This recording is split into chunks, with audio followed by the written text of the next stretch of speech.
When life storms rage and skies grow dim, we gather the shards, piece by piece within.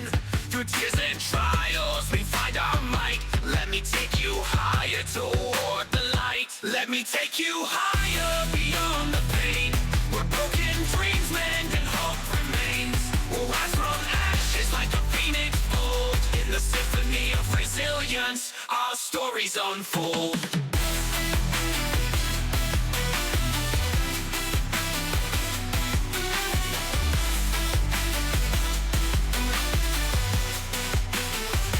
When life storms rage and skies grow dim, we gather the shards, piece by piece within.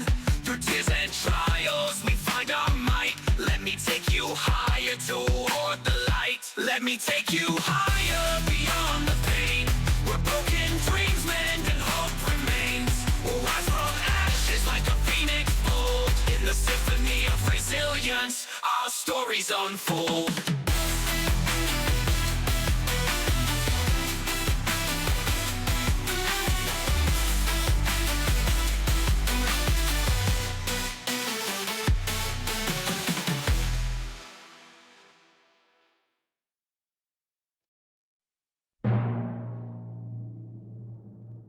Welcome to Let Me Take You Higher podcast, where we don't just scratch the surface, we dig deep. Today, we're diving headfirst into the chaotic background that is American politics. The State of the Union? Well, it's in flux. We're seeing ideological divides grow wider, with policy battles that feel more like reality TV drama than actual governance. Now, we really tried, to find a bona fide Republican to join today's debate, but it seems they were all, otherwise occupied. Whether it's dodging questions or just stuck in traffic, we're left wondering, are they too busy wrangling their own party? Or is the political landscape just that intimidating these days? No worries though, we're still got Matt repping the Democrats and Angela carrying the torch for the independents. So sit back, grab your popcorn, and let's dissect the state of American politics, where the Union is constantly in question and the answers are far from clear.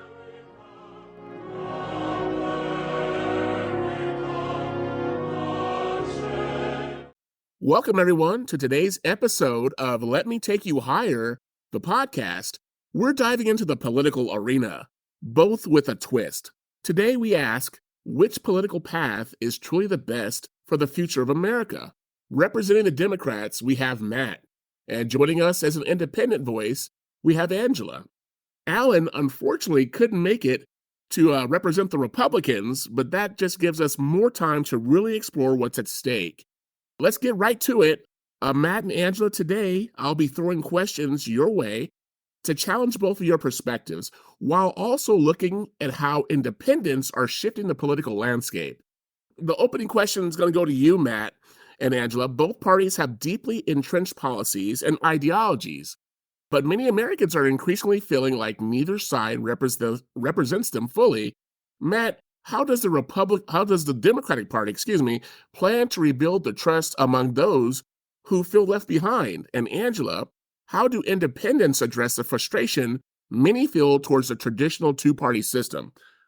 Okay, well, I'll go first. So, Yeah. I'd say the Democratic Party has been focusing on expanding both inclusivity, addressing wealth inequality, and ensuring that key social issues like healthcare, climate change, and education remain central. Whereas we see on the other side, there is a move away from just supporting middle-class families, the average American, in all of those issues and more. Okay. So the Democratic Party is going to have to re-earn trust just by doing action, by making policies that actually affect people that they can see change in their day-to-day lives. Okay. And so if I look at our recent policies, it always pushes for economic reform, Right. affordable healthcare, Yeah. housing, trying to equal the playing field and make it a little bit easier just for people to get by. Now, that's an interesting topic that you bring up. Do you think the policies that Democrats always push forward are now stale with the new Gen Z and Gen Z Alpha? These are going to be the 18-year-olds now going out and voting. Should we liven up the party a little bit, Matt? I think that's an interesting thing. Can I cut in for a second? You sure can. Go ahead, Angela. Okay, so like he's saying all of that, but it's like, okay, so if like we have a Democratic president right now, and Right. I don't vote either side. Like I hate both. Okay. But what I'm saying is like if the Democrats are so good, why is Kamala promising to fix everything if it's not broken when Biden should have done it in the first place? That's a beautiful question. That's because it comes down to Congress. Like, Okay. we had the Build Back Better plan like Biden wanted, if it wasn't blocked by Manchin and Sinema, we Right. actually have those childhood tax credits, we had daycare affordability, Yeah. we would have had a whole bunch of social issues that would have been fixed by now. That It's is so close to being done. It's so close. By Yes. the Republicans, because they have a House majority. It just is what it is. When we can make plans from the presidential side, doesn't mean it will get through the legislative. Yeah. Legislation 101, the three branches of government, they all have to be entwined with each other. That's a specific and important rebuttal, Matt. But let me ask you, Angela, that same question. And I just kind of want to get a feel for your response to it. What are the independents looking for? Why haven't you guys picked a side? So I don't pick a side.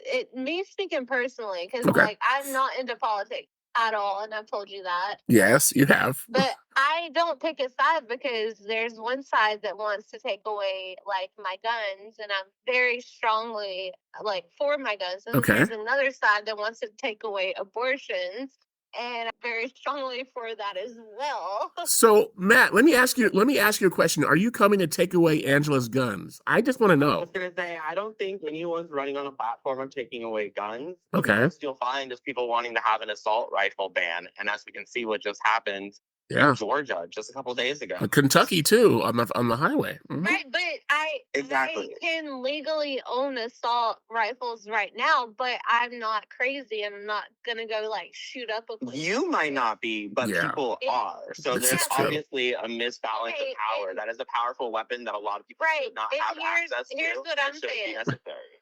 Here's what I'm saying. Making them illegal is wrong because it's kind of like making drugs illegal. People are gonna find them. People will find what they You need. do realize that in the 90s, there was an assault rifle ban that passed that just recently expired in the 2010s, right? And in It's that true. time, the amount of assault rifle crimes went down to almost nil because there was no way to procure these weapons. And I might add that was Came back right. That was a Biden.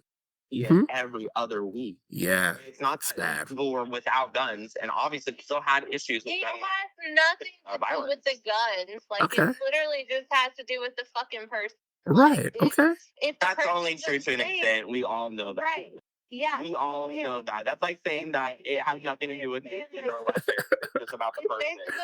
Nuclear weapons do damage. It looks like we're gonna have to have a separate segment on guns, guys, because this is really good. Because I mean, it opens. I didn't know that the Second Amendment was so powerful, but I guess it is if you think about it, right? But let me. I would say it becomes a single issue voter thing and is entrenched in the sphere of people coming for your guns. And I still don't think, I think you'll survive with a hunting rifle. You don't need an assault rifle. Yeah. If you're shooting for sport, you can shoot other guns. So let me ask You it. don't need a gun for protection. Like You don't need an assault rifle like, for protection. You need a Glock. And Where are my grenades? Where are my landmines and my grenades? I need them. yeah, it's overkill, dear. Okay. Well, that's look, see, this is why we have to have conversations about these kinds of things, because I never knew Angela was, with the gun lobby. I didn't know. So now we know. So that's an interesting take from both of you. Now let's talk about policy. What's one policy your party or movement stands for that you believe in crucial to America's future? Matt, from the Democrats, what do you think?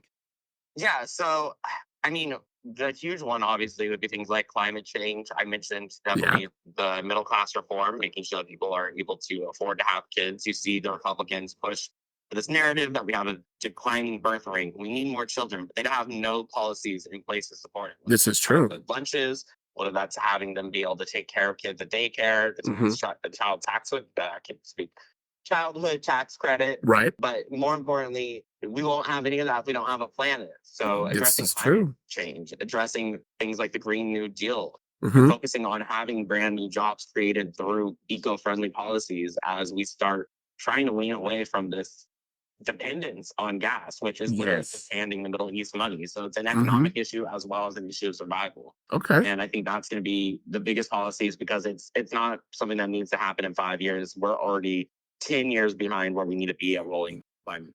That's absolutely true. Our generation, we probably won't live to see what climate change really does to the planet, but I think it's game over for that. I think we should have did this 20 years ago when Gore was pushing it in 2000. But that's an interesting perspective. Angela, what do you think is the most crucial thing that we should be actually talking about right now? Honestly, I agree with him on that. But Okay. it's like, well, the Democrats also like, and this is why I hate both sides, because the Democrats promise jobs, the Mhm. Republicans promise jobs, but then like there's so many people that are trying to get jobs and like they can't get one because they don't qualify. Right. It's like you But can I comment on that? Yeah. Because right now, currently, we are at the lowest level of unemployment in 60 years. If you look at unemployment percentages, This is true. and that's because If you you have a look at- Democratic president. It is under a Democratic president. And if you look at the past not three, you look at the past 6 presidents, if you do the 3 Republicans and 3 Democrats, Yeah. between the Democrats, they have cumulatively added 50 million jobs in the past. What is that, about 20 years? Yeah. Whereas if you look at the Republicans, between all 3 Republican candidates, they've added collectively 1 million jobs. So almost at a net loss. So out of the 51 million jobs that have been created in the past 20 years, 50 million were under Democratic presidents, and only 1 million were under those 3 Republican presidents, including Very good Bush, point. That's including actually factual. My only Trump. problem with this is that like they make it so easy to like they basically take us who like work our fucking asses off and they give our money to people who fall for unemployment. And whereas like the Republicans are mostly like, hey, no, like you work for what you get. Like, I'm sorry about your bad luck. So are you saying that you want to get rid of unemployment and then just increase poverty across the board? Is that what you're saying? I don't think that's a good way to address that. I don't want to say I'm getting rid. Like, I don't want to get rid of unemployment. But what I am saying is like it's way too easy to get on unemployment. So like the people who don't want to work, like. Yeah, there are jobs available, like, and like I said, like, I don't think it's that easy. Well, and unemployment is insurance, so we pay into and it. You're but, paying into it for you if you ever need it. Yeah. Like, it's something that you benefit from as well. I have a 401k and I don't need unemployment, so I'm not worried. You can't cash out your 401k if you get fired tomorrow. If you get fired tomorrow, you still need to let that sit until you're 65 and you can withdraw on it. Otherwise, you're taking huge penalties for cashing out early. You should not use a 401k as unemployment. That's what I'm saying. Like, but That's what correct. I'm saying is, I'm not trying to get unemployment. I would prefer to work. No, but there are That's fine, but sometimes you get fired. Sometimes you get laid off. Sometimes they're not in your control. That's true. It has to be a necessary thing so you don't end up homeless. It's just one of those things. You could get fired tomorrow. You cannot predict that. And thank God you have unemployment that you've been paying into that'll come in and help save your ass so you're not on the street. Yeah. People are already way too on the streets. We can't take care of everything. We do have a home. Getting rid of unemployment would just increase that. Here's another thing. Like, there was literally, like, at one of my jobs, like, I had a homeless guy come in to one of my jobs. It was the salon I worked at. And he asked to borrow the phone. So my manager was like, yeah, like, we'll let him borrow the phone. He wants to call his mom. And he called his mom and was like, hey, I just wanted to let you know I'm back on the streets. It's my own choice because, like, I can't stop drinking. So, like, a lot of And that's valid. That's valid. But that comes back down to the mental health conversation. That's true. Want to have. If you want to have the gun mental health conversation, it is the same one for this. We don't take care of people who are mentally ill, and drinking isn't necessarily a choice. It's an illness. Right. So, yeah, there are a lot of people out there on the streets who, quote unquote, choose to be on the streets, but they're not choosing it. Then no one chooses to be sick. It's that they don't have support to be better. Right. And if you look at places where they have policies to put them up in an apartment and say you have to stay sober, but we'll pay for your apartment. And here's the thing, they do much better. Yeah. He was like, I want to continue drinking. I don't want to stop drinking. This is That's the what life I disease is. That is what the disease tells you. Yeah. Yeah. It's a disease to an extent. Yeah. Want to stay high, it doesn't mean that they want to be homeless and sick. It's just that the disease overrides your cognitive brain. That is what addiction is. Okay. I don't think we should blame people for addiction. I think we should help them fix the addiction problem. Well, Okay, interesting. yeah, I agree with that. Like, people should like have resources to fix their problems. But at the same time, it's like, hey, if I know this is killing me, I'm not gonna do it. You know? So it's like it's still because you're rational. They're not. You have to understand that people who have addictions aren't thinking rationally. They're thinking instinctually. They're not using logic. And at that point, if you're so depressed and within a disease that's controlling your mind, at that point, a lot of people would rather die from drinking themselves to death than they would live another day depressed. Like, it's more complicated than you think. So I get it. Right. I've never been like, hey, let me just like die from something. But I mean, but people are dying from stuff. It's real. And suicide is up as well. Yeah. I had a cousin that committed suicide, and you would have never known he was suicidal because he was the happiest person you would have. Those are the ones you have to watch out for, to be honest with you. So what masking is true. So let me just ask this question. Matt, the Democrats have often focused on progressive social policies. What specific policy moving forward do you believe will reshape America's future the most? Out of the progressive policies? Yeah, there's a few of them on the Democratic side. Yeah, I mean, I think personally the big ones, I try to avoid like the abortion talks and trying to get that codified, because as important as I think it is, I think it comes back to, again, single issue voting, which I don't think is great. Okay. What I think is most important is definitely reinvesting in personally manufacturing jobs. I think we have need to. Stronger unions. For sure. That we no longer have unions. And I think that there has been policy talks, even though they're not as popular as you would say. Yeah. But I see it coming up with Kamala. So she recently proposed a new policy that is going to focus on entrepreneurship. Okay. Where you can get a $50,000 grant to start your business. Mm-hmm. Right now, they have about a $1,500 grant to start new businesses as a tax credit. Okay. She wants to actually give interest-free loans of $50,000 to people to start new small businesses. And it costs about, on average, $40,000 in your first year to start a business between all the people. Oh, yeah, it's expensive. So she would cover that up front. And I think that is what we need. So not only just manufacturing jobs, but just new innovative jobs. So there's so many people who have ideas and want to start things, but we're in this era of where we're owned by corporations. You know, we're owned by the Amazons, by the Walmart. And there is no room for competition. That's why we see things like inflation, because inflation isn't caused by policies. Inflation is caused by corporate greed. I think and by people wanting to make $1 billion more this year than they did last year. And they will do whatever they need to. But if we had more independent businesses coming up and people actually being able to build their own way to wealth, their own way to having middle class income, I think that would change everything. And we wouldn't be as reliant on trade. We wouldn't be outsourcing jobs. It would change back to kind of a World War II, post-World War II era, where America was in this booming economy and everything was kind of locally done and sourced. And we need to kind of get back to that. Okay. Now, Andrew, let me ask you, because Matt touched on a very specific topic. He didn't go into a lot of information on it, but you are a woman, and I'd be remiss not to ask you this question. What are your feelings on abortion rights? Abortion rights, I think that it should be allowed, because like it's going to cause women to basically, like, they're going to try to do it on their own, and they're going to get infections. They can die. Like, they could have like an ectopic pregnancy and it needs to be aborted. And if the U.S. doesn't let them do that, like, that's a problem. But I also disagree with him on the union, because we just overturned the union on my job because we don't like the union. Oh, okay. So what don't you like about the unions?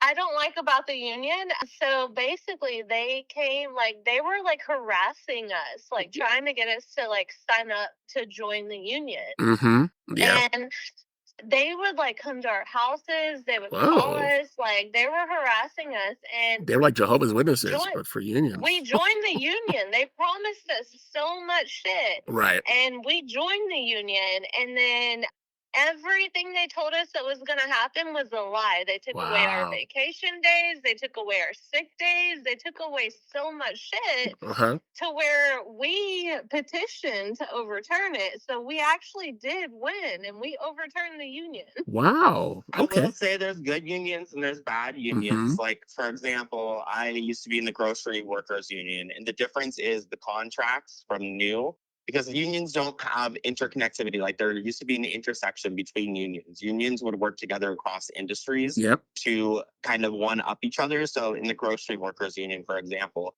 I was under a new contract in 2010.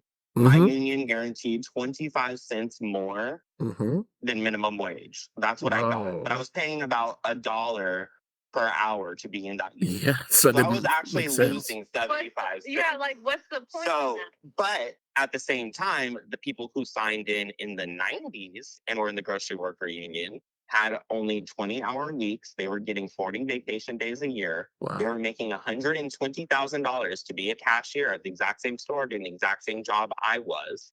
And people owned 2 houses because being a grocery worker used to be an actual cushy job. Yeah. And because they joined the union in the 90s, their contract is grandfathered in, and they still only have to work 20 hours a week to make $120,000 a year. So the unions used to be good when there was support for the union. This is The true. fact that we lost support is what is the issue. And they also have pensions. Going back to the 401k, the Mhm. 401k has been proven to not work, and we're all going to be screwed for retirement. Yes. But those people, because they're good unions, have pensions, and they're going to be set. Yeah. So I'm not saying we need unions for union's sake. I'm saying we need strong unions that will actually give us things like pensions and we would 120K a year not- jobs. We would prefer not to have a union because our union completely came up and screwed us. Like, it's like they tried to fuck I us. get it. Like I said, my union, I was in the exact same union as the people who were bringing in bank in 2008, and I was still getting screwed because I was under a same union, different contract. And so, like, that is a legit thing to worry about. The union for us we need to is a fix little that. different. It's like the union helps the people who aren't very good at your job, but they screw the people that are good at their job. Okay. That's So an interesting like, take. In that instance, like, why not just not take the job if you're not good at it? Well, I mean, I guess you would never know unless someone told you sucked at your job. Maybe. You know what I mean? Well, unionizing is as old as America, pretty much. It's been around forever, since the mines and industrialization. So, but I have a topic for you that he did touch on, but I kind of want to expand on it because it's about the future of what we do here. What about climate change, guys? I mean, how do you guys really feel about that and the way America is going towards its future? So I'll go. Okay. So for climate change, like, how do you really control that? I just have a question because, like I said, like, I'm not here to vote for either side. Right. Matt, what would you say about that? We have to do something. Like, the option isn't do nothing. So, I mean, the number one thing that I would say is the biggest issue about climate change is this kind of fatal determinism of, like, there's nothing we can do. We're absolutely screwed. Like, that's not a good reason to not try to reverse things. Nothing we can do. But that's not true. Yeah. It's fallacy in the way that it feels hopeless. It doesn't mean that we shouldn't try. Like, giving up is never the answer. And I think in this case too, even if it's a huge, large problem, we need to start trying to make some kind of change. And it's literally possible. We might not be able to roll it all back, but we can stop us from dying in 50 years if we're able to just kind of change the trajectory. It would be like, I don't know, now we have the abilities to push an asteroid out of the way it's hurling towards Earth, right? Yeah, it makes smaller little bits of asteroids. Right. But before, we could have just looked at it and been like, oh no, there's nothing we can do. An asteroid will eventually hit us. But now we know, actually, we can change it just slightly to avoid a cataclysm. Yeah. But, like, we need to do the same thing with climate change, where maybe we can't fix it, but we need to shift it just slightly so that it doesn't continue at this rapid pace. Yeah. And, like, I was in LA just yesterday, and it was 115. Yeah. And I'm sitting here looking at all these apartments with their little window units in the valley. That's not while it's gonna 115. And LA used to be, like, never over 80 or 90. Yeah. And people in the houses aren't built for that. And so people are going to be dying because it's so hot. And it's just not humans aren't ready for that kind of heat. No, not at Not to all. mention the effect on food growth. Humans in California aren't ready. Humans in Texas, we got this. Well, I mean, it doesn't matter where you are. If you're 80 and you're in Texas and it's 115 degrees in Texas and you're 80, your body just can't handle it. Like, old people are good. That is actually not true. People die from heat exhaustion all the time in Texas. Yeah. And the cold. Remember when Texas came out and Texas had the power grid issue? Yeah. And because people lost power, there was there's like almost 1,000 deaths. Yeah. Things to death Because in their own we were home. used to fucking cold. It's the same thing with heat. If you're old, it doesn't matter. If it's too cold, if it's too hot, you're screwed. Extreme weather is bad. Extreme weather You is need pretty to fix bad. it. Whether that is just I- on electricity. I've heard people say that if nuclear power. yeah, I've heard people say that if billionaires are building rockets to go to Mars, then we should have that same capability to save our planet. That's what I've heard. Yeah. Mm-hmm. Yeah. But Exactly. no, I was actually like, when the freeze happened, I want to say it was like 2 years ago. 2021, I believe, is the Wasn't freeze. The first one, it was the second one. That was pretty hot. The first one was bad. No, I was out of power for like 10 days, and I had a Doberman that was not friendly with other dogs or kids, so I just had to stay home with no power. But I fucking survived. But you're young. You're virile. You're virile, right? Okay, well that's that's going to be on the ballots, guys. So all the stuff's going to be on the ballots. A stark contrast in priorities, though, yet equally important. Let's turn to the spotlight to leadership. One of the biggest criticisms of both parties is the role of career politicians and their detachment from the average citizen. What does your party or movement do to ensure its leaders remain in touch with the people? Matt, many feel that the Democratic leadership is out of touch with everyday Americans. How do you ensure that that does not happen? And Angela, as an independent, how do you ensure your movement attracts leaders who are genuinely connected to the issues? Okay, so I can go first. I can comment specifically on the two running mates at the moment, right? If you want to look at Kamala Harris versus former impeached President Trump. Right. 34 times convicted. However you want to say it. Right. And I'd say that it's not the Democratic Party who are out of touch with average day Americans. Like, you look at Kamala Harris, she worked at McDonald's. She did. She put herself through law school. She did. She took out loans. She paid back those loans. She knows exactly what it is to work her way up through the ladder and learned from every single aspect of that. She knows exactly what it was like, just same way as if you look at AOC going from bartender to congresswoman. Right. Like, these are people who generally run based on a community effort because they want to serve their communities. Whereas you look at career politicians, and this includes Biden, who is a baby and was handed his political career at a young age, has always been there. Right. Definitely understand why that looks out of touch. But compared to Trump, who's literally always just been in a multi-billion-dollar family. Yeah.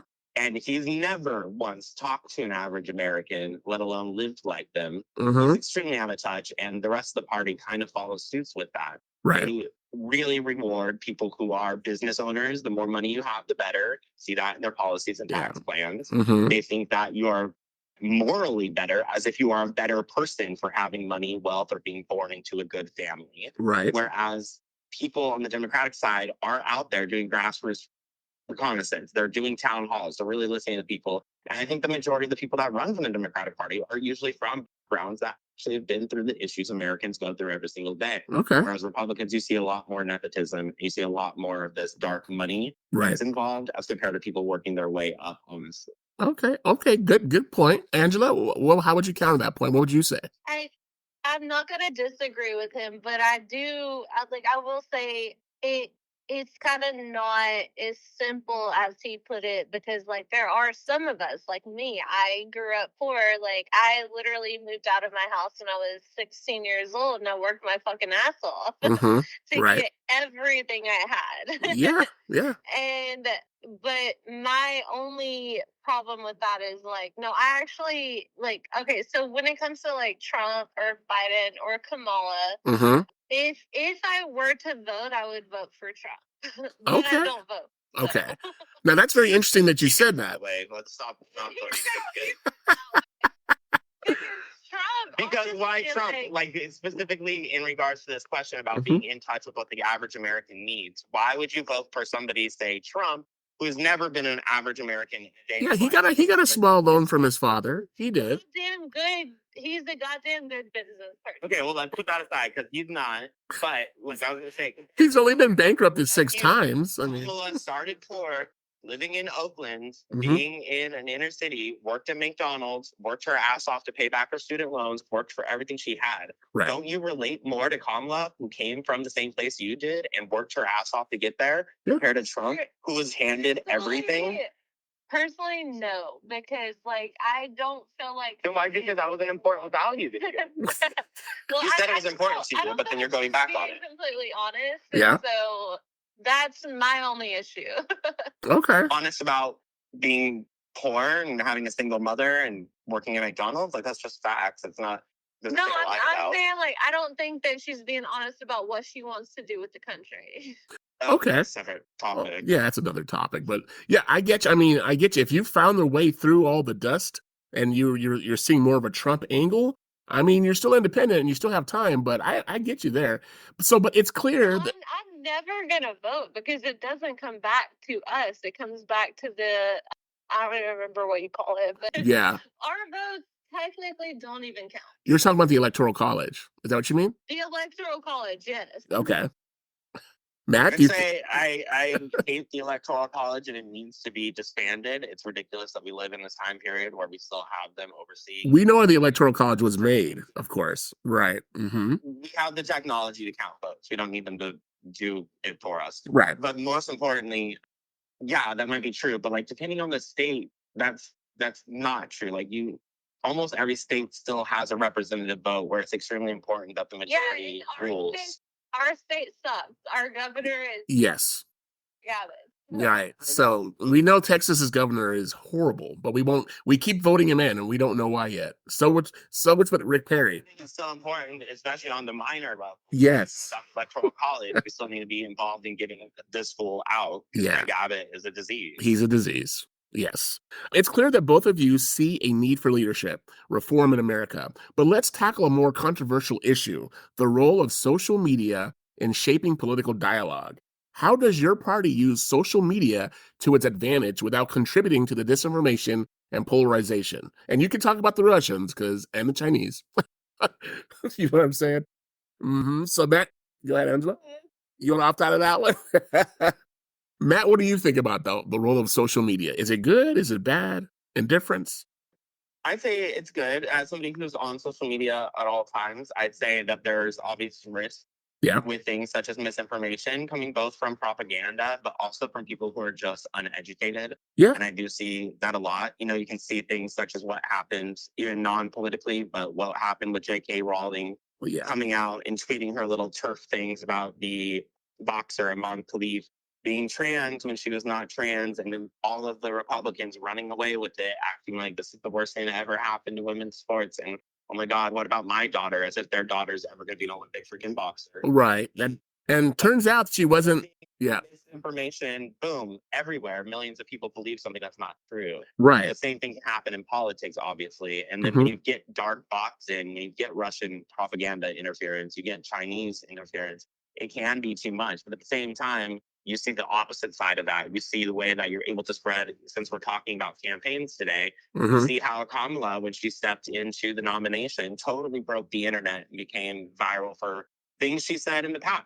Because people are excited, people got ramped up, people got hope again. So it's true. That's where her taglines are bred from. That's where the social interactions, where a lot of people are learning about her policies for the very first time because they go in learning about the audio that's like, you think you fell out of a coconut tree? And the next thing you know, I was going to tell you she's that. talking about how she's going to be saving the average American making under $300,000 a year, $5,000 on their taxes, whereas Trump's plan is about netting $200. You're going to owe $200 more because it's 2025 goes up. Well, he's a businessman. He's gonna get his business from the American people. That's where he's gonna get his revenues. A lot of people won't know. Like, oh, I didn't know that Trump had a tax plan that's been in effect this entire time that Biden's been in office. Yeah, it's true. Expire until 2025.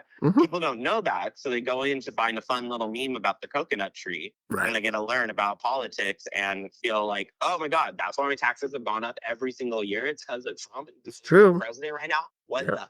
So I think social media is great for that because it can spread one thing and then accidentally have impact in a totally unexpected way. Okay. Where it comes to what we need to do about dark players and Russian propaganda and stuff, I have no idea. It's way above my pay grade.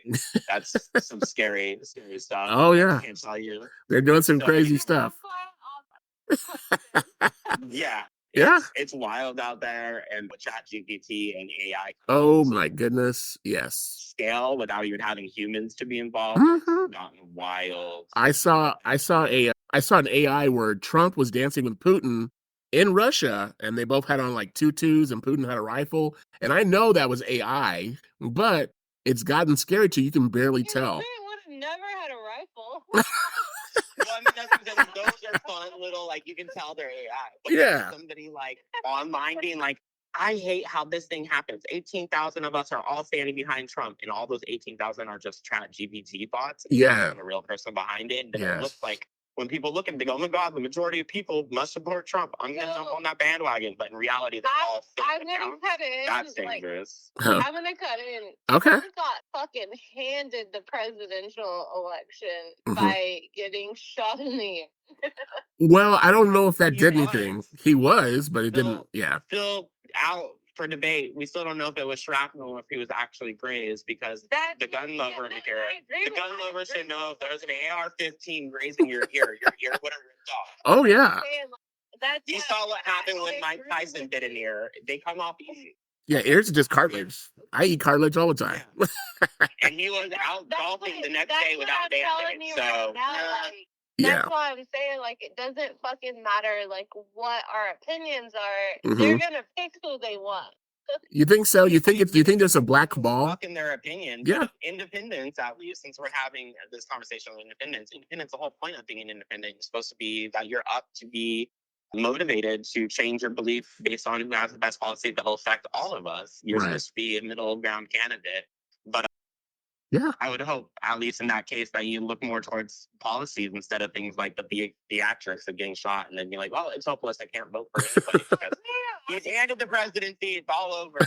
I would rather you be like, no, but who actually is going to be best? No matter what. That's why I know, but I wish you would. I wish you would sit down and really love to oppose. No, I'm not going to because, like, if I vote, you're not going to be happy. Well, no, you're supposed to vote. With that, but I mean, what I mean is, I want you to look at both of the real hardcore and be like, okay, so I'm for the billionaires. Kamala is for me. Yeah. You should probably go with the person that's going to be for me, for my abortion. I know, and I'm not a politician. Isn't going to take away my guns. It sounds like all the values you've had so far have agreed with Kamala more than Trump about. The only thing you like about Trump is he's a businessman. He's a businessman. Abortion rights, which you care about. He's a businessman. Actually, wait. I think Trump is actually for abortion. Or no. He is not. Abortion. Take him away. He's trying to take him away. He gave us those Supreme Court justices. Okay, so here's the deal. If it came up to me as, like, female...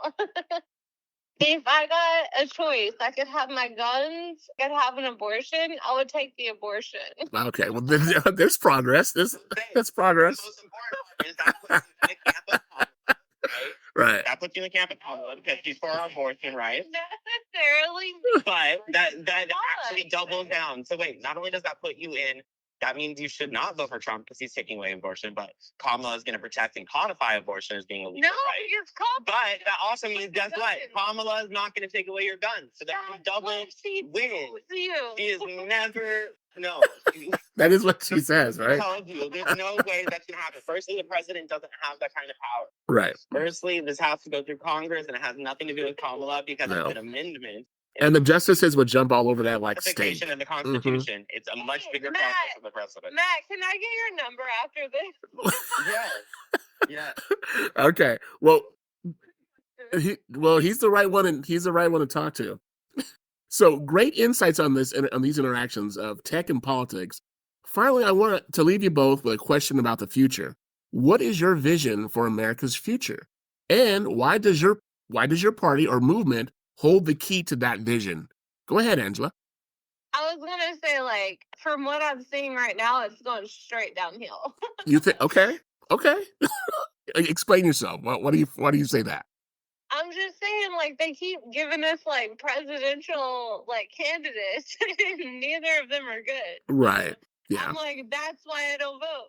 Anyways, back to him. Okay, Matt. So why do Democrats hold the key to America's future?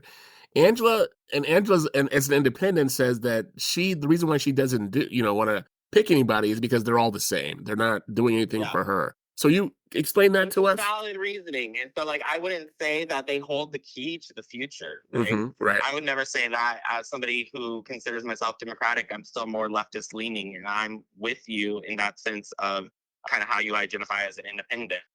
I don't want to say the whole old tired cliche of the lesser of two evils, but what I do know is that there needs to be progressive change. And only one of those parties is focused on progression. One of those parties is focused on moving forward and making tomorrow better than it is today. One is focused on literally a campaign of hope, of optimism, of looking at the future. Joy. But the other one wants to drag people down by their own admission, by their Make America Great Again admission. They want to go backwards. They want to undo healthcare. They want to undo rights for people, including abortion, including same-sex, including transgender rights. When you said they go backwards, like, what's going backwards? Because, like, America used to be. They want to get rid of same-sex marriage. They want to get America used to be straight. They want to get rid of. They've even talked about getting rid of interracial marriage. A white supremacist version of America. As a person, like, my best friend is gay, and even he would be like, hey, I would take Trump over, like, Kamala. Well, I would tell you that the song goes, I never thought the leopards would eat my face, That's the truth. Everybody usually votes against their own selves. I don't know why that is. It's something, right?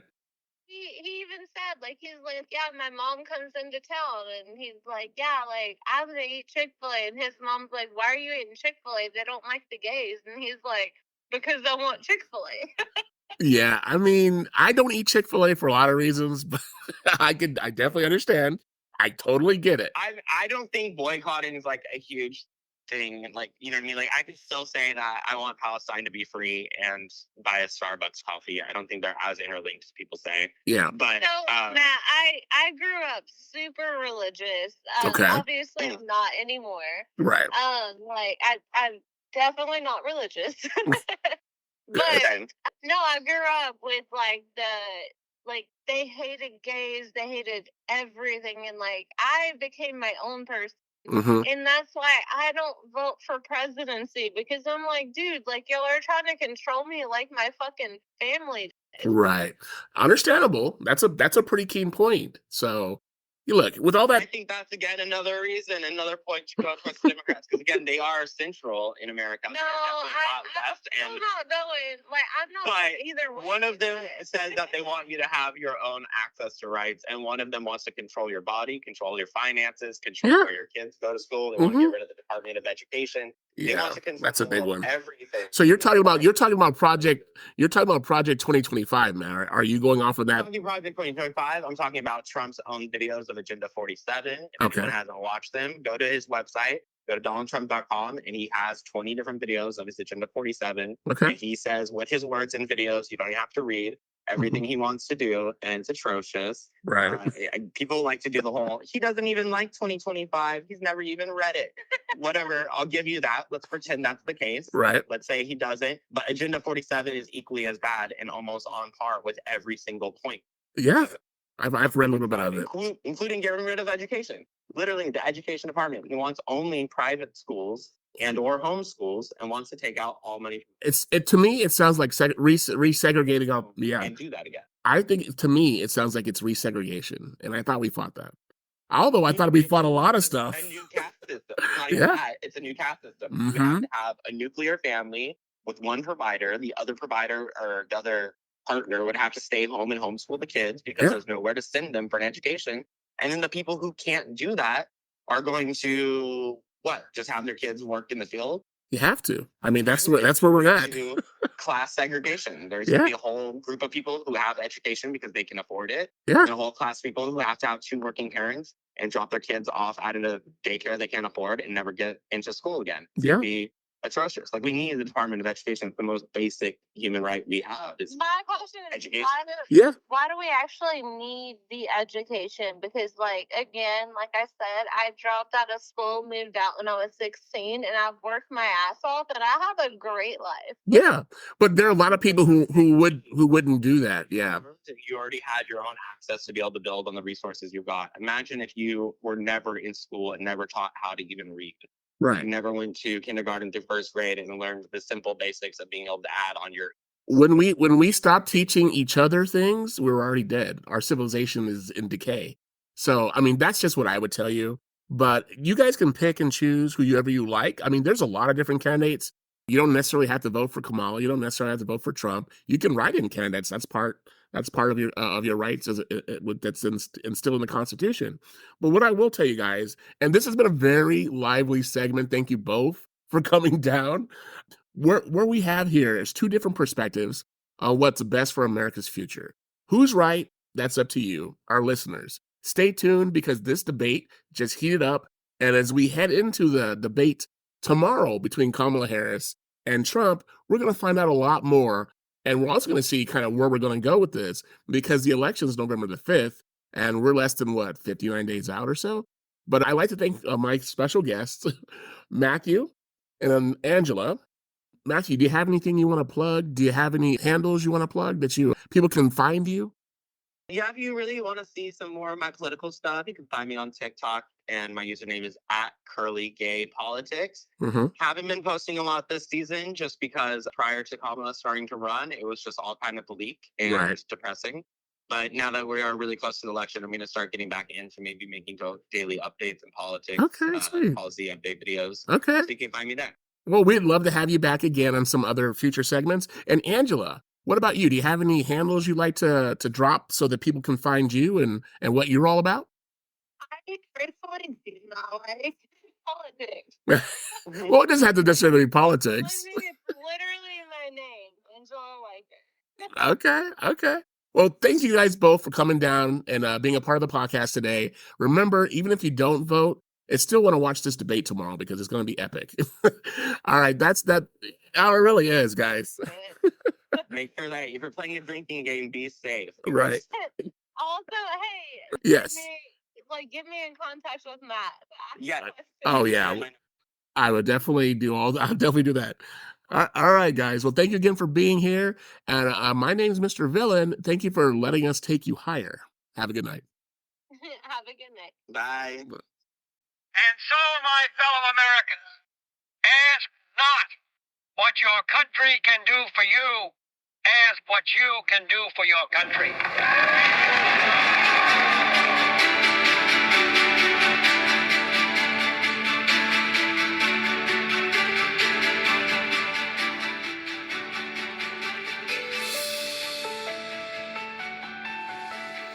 We shall pay any price, bear any burden, meet any hardship, support any friend, oppose any foe to assure the survival and the success of liberty.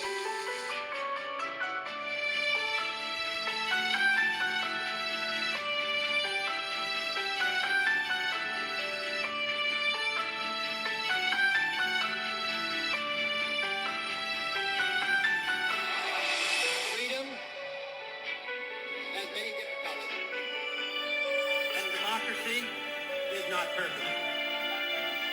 But we have never had to put a wall up to keep our people in. Ich bin ein Berliner.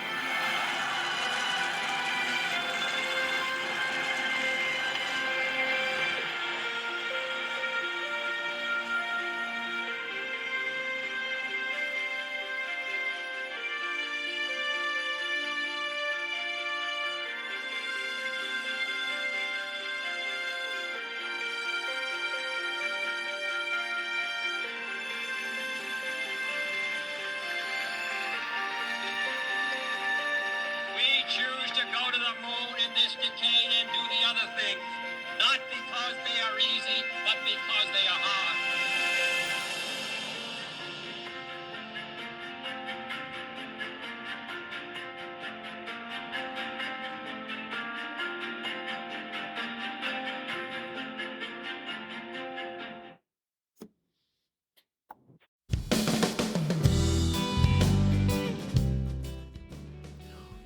And that's a wrap on this episode of Let Me Take You Higher, the podcast.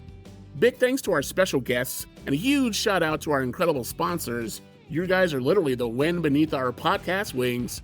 Remember, this show was dreamed up and brought to life by yours truly, Mr. Villain, and it's all made possible by BC Entertainment LLC, a proud subsidiary of Big Cheddar Music LLC.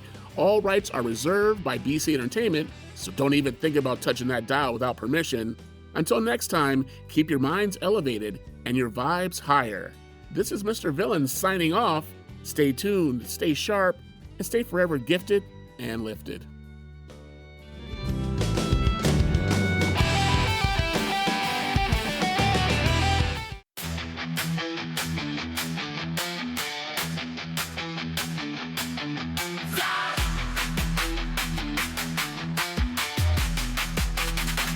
When life storms rage, skies grow dim, we gather the shards, piece by piece within. Through tears and trials, we find our might. Let me take you higher toward the light. Let me take you higher beyond the pain. Where broken dreams mend and hope remains. We'll rise from ashes like a phoenix bold. In the symphony of resilience, our stories unfold.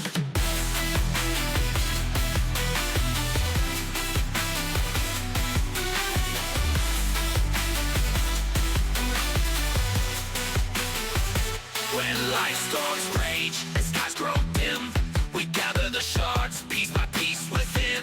Through tears and trials, we find our might. Let me take you higher toward the light. Let me take you higher beyond the pain. Where broken dreams mend and hope remains. We'll rise from ashes like a phoenix bold. In the symphony of resilience, our stories unfold.